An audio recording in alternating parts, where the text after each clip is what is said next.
মাত্র 15 মিনিটের জন্য আপনার পুরো নামাজকে আপনি বরবাদ করছেন। দেশের বেশিরভাগ মসজিদগুলোতে তুফান মিল মার্কা তারাবি পড়া হয়। এই তারাবি আল্লাহর কাছে কতটা গ্রহণযোগ্য হবে এটা যথেষ্ট প্রশ্নবিদ্ধ বিষয়। যে ব্যক্তি রমজান মাসে রাতে দাঁড়িয়ে তারাবির নামাজ পড়বে তার পূর্বের সমস্ত গুনাহ খাতা মাফ করে দেওয়া হবে। তারাবির নামাজ আদায় করা কি ফরজ না নফল? ফরজ না সুন্নত? সুন্নত, সুন্নতে মুআক্কাদা। নবী করিম সাল্লাল্লাহু আলাইহি সাল্লাম বলেছেন, মান কামা রমাদানা ঈমানান ওয়া ইহতিসাবা গুফিরা লাহু মা তাকাদ্দামা মিন যামবি। যে ব্যক্তি রমজান মাসে রাতে দাঁড়িয়ে তারাবির নামাজ পড়বে তার পূর্বের সমস্ত গুনাহ খাতা মাফ করে দেওয়া হবে। এই জন্য তারাবির নামাজ পড়বো তো ইনশাআল্লাহ। তারাবির নামাজ 4G গতিতে হবে না 5G গতিতে? কি বলেন, 4G না 5G?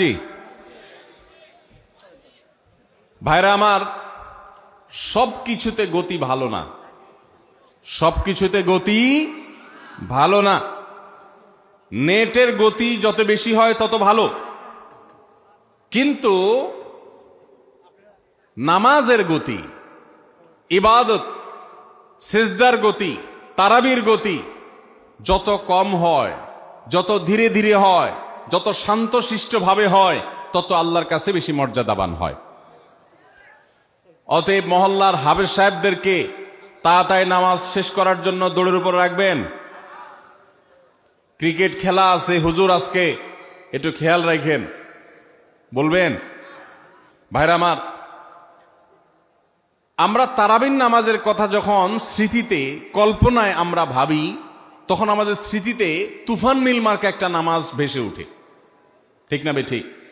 5 ওয়াক্ত নামাজ এত তাড়াহুড়া করা হয় না তারাবি যত।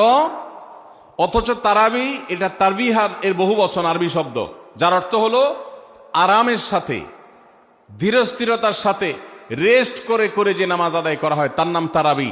নাম হলো আরামের সাথে করা, আর আমরা করি ব্যারামের সাথে তাড়াহুড়ো করে। এই জন্য এলাকা এলাকা তারাবি ধীরে ধীরে পড়ার জন্য উদ্যোগ নেবেন তো ইনশাআল্লাহ।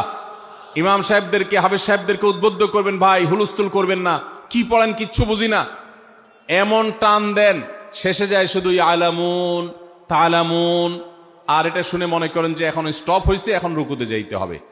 এই নামাজ কি নামাজ? এটা তামাশা।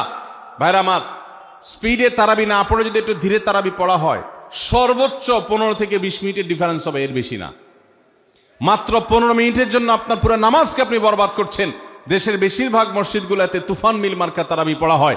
এই তারাবি আল্লাহর কাছে কতটা গ্রহণযোগ্য হবে এটা যথেষ্ট প্রশ্নবিদ্ধ বিষয়। আল্লাহ তাআলা আমাদের সবাইকে ধীরস্থিরতার সাথে খুব শান্তভাবে তারাবির নামাজ আদায় করার তৌফিক দান করুন। চেষ্টা করা যাবে না ইনশাআল্লাহ? ভাইরা আমার, আল্লাহ রাব্বুল আলামিন নামাজের ক্ষেত্রে হুলস্থুলতা পছন্দ করেন না। যার নামাজ যত বেশি সময় নিয়ে আদায় করেন তিনি আল্লাহর কাছে তত শ্রেষ্ঠ, তত ভালো নামাজি। আর যার নামাজে যত হুলস্থুল করা হয় তার নামাজের কোয়ালিটি, মর্যাদা আল্লাহর কাছে তত কম। অতএব আমরা রমজানের তৃতীয় আমল জানলাম তারাবির নামাজ, এবং সেটা ধীরস্থিরতার সাথে আদায় করবো। আল্লাহ আমাদের তৌফিক দান